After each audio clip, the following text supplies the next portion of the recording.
Bonjour à tous et toutes, c'est Nessendil pour Dino World. Aujourd'hui, le chapitre 29 nommé « Vous avez dit bizarre ?» Arthur avait peine à en croire ses yeux. S'il n'avait pas assisté lui-même à l'éclosion, il aurait cru une mauvaise blague. Comment un animal pouvait être aussi vert? Un vert radioactif, carrément toxique. Le truc qui vous brûle les yeux si vous le regardez trop longtemps. Comment la nature avait pu créer ça? Non. Comment cette île de malheur avait pu créer une telle chose? Une mauvaise blague du dieu qui les avait tous amenés ici? Elle était concept, cette blague. Il n'avait rien contre le verre. Mais là... C'est... commença Hugo en clignant des yeux. Vert. Termina Arthur fixe les pieds dans la paille. Moi, j'aurais dit 2, s'écria Anastasia en se précipitant vers le centre de la pièce. Car oui, en plus d'être un verre éclatant, le bébé était en fait les bébés. 2 boules d'écailles et de dents gesticulaient au centre de l'écurie, bougeant avec attention leurs grosses têtes aux yeux brillants. L'un d'eux essaya de manger le bout du nez de l'autre, qui grogna très fort son mécontentement. S'en moquant, le petit cannibale décida d'aller voir plus loin s'il n'y avait rien d'intéressant. Le laissant filer, le confiant au garçon, Anastasia avança à petits pas précautionneux vers le deuxième petit qui n'avait pas bougé. Elle lui murmura des mots doux, tout en approchant, accroupi, une main en avant.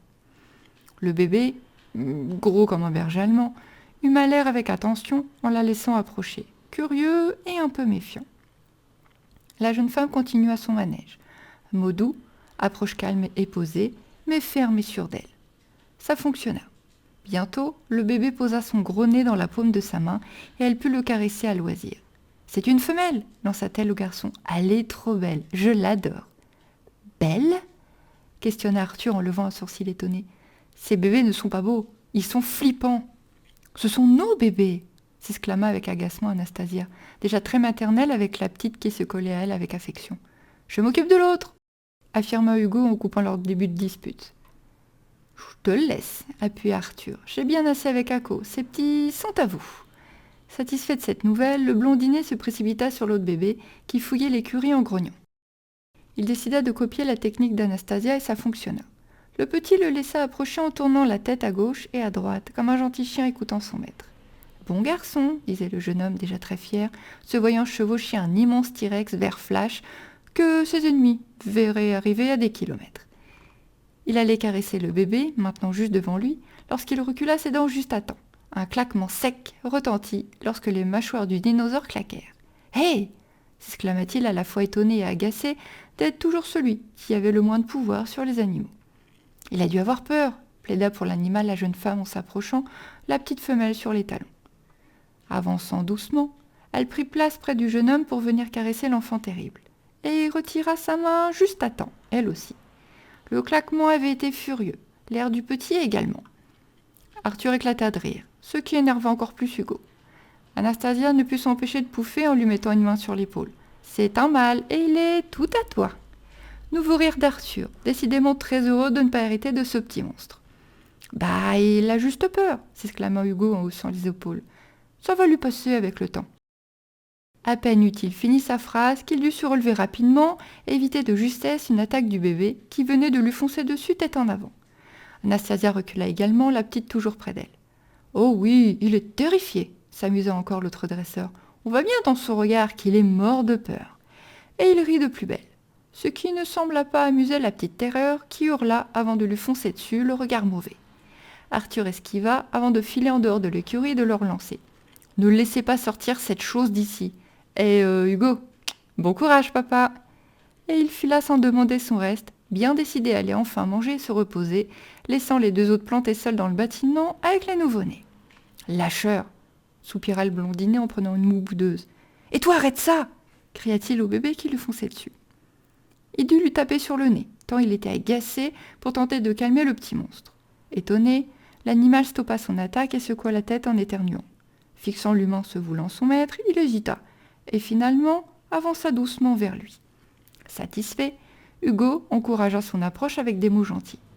Arrivé devant lui, il tenta à nouveau de le caresser. Sans succès, les mâchoires claquèrent encore et le jeune homme jura de plus belle. Avec une tête de cette taille, s'il n'y prenait pas garde, il pouvait facilement perdre un doigt, pire, une main. « Je ne suis pas prêt à être père d'un dinosaure mal luné », se plaignit-il en soupirant, ce qui fit ricaner la jeune femme. « Je vais t'aider », Ce sont des jumeaux, même si le tien est un peu agressif. Ils vont vivre et grandir ensemble et on va les y aider. On va travailler avec eux en même temps de toute façon. Il finira bien par se calmer. Enfin, j'espère.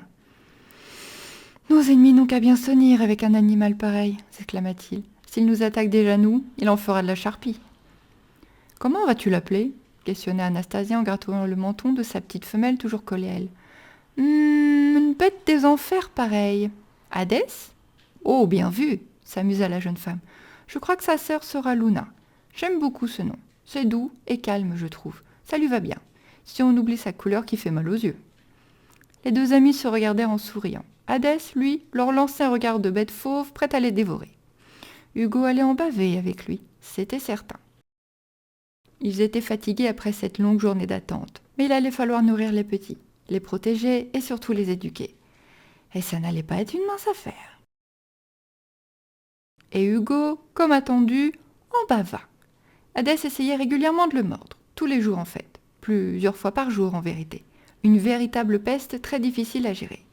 Même lorsqu'il avait le ventre plein et que sa sœur en profitait pour dormir sagement, il essayait d'attaquer quelque chose. Soit la queue de sa dite sœur, quitte à la réveiller pour lancer une bagarre que les deux humains avaient bien du mal à calmer, soit, s'il en avait l'accès, il allait attaquer les raptors, qui, comprenant que c'était un bébé élevé par leurs humains qui plus est, se contentaient de le repousser en râlant.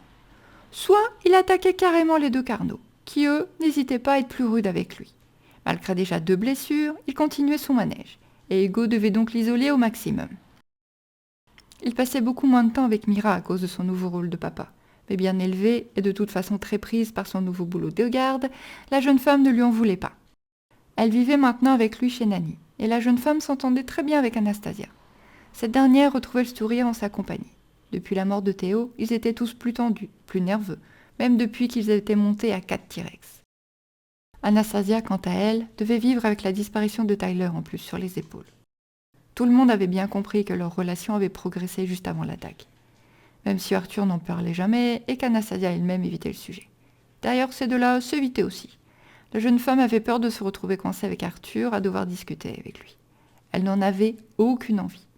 Elle passait donc son temps avec sa petite T-Rex, à l'éduquer, la nourrir, la cajoler, sous le regard attentif d'un lumière très curieux. Elle prenait également le temps de jouer avec les raptors, qui eux ne s'étaient pas encore reproduits, et de s'occuper des parents T-Rex, les habituant à des ordres simples en prévision de la future bataille. Les carnaux, eux, sortaient chaque jour grâce aux gardes qui s'en servaient maintenant pour leur ronde. Maxence s'entendait à ravir avec Silex. Ils formaient un très bon duo en attendant le retour du maître du carnot, animal paisible et bien dressé. Les petits grandissaient tranquillement, ils mangeaient comme des ogres, dévorant tout ce que leurs parents adoptifs leur offraient. Luna aimait passer du temps avec Anastasia, qui ne l'abandonnait que pour dormir, quand elle ne s'endormait pas dans le foin avec elle. Hadès, lui, restait fidèle à lui-même en vieillissant, agressif et désobéissant. Chaque habitant du petit village le fuyait comme la peste. Même Anastasia s'en méfiait. Hugo avait par miracle encore tous ses doigts. Il s'était découvert de très bons réflexes et un très mauvais rôle de père adoptif.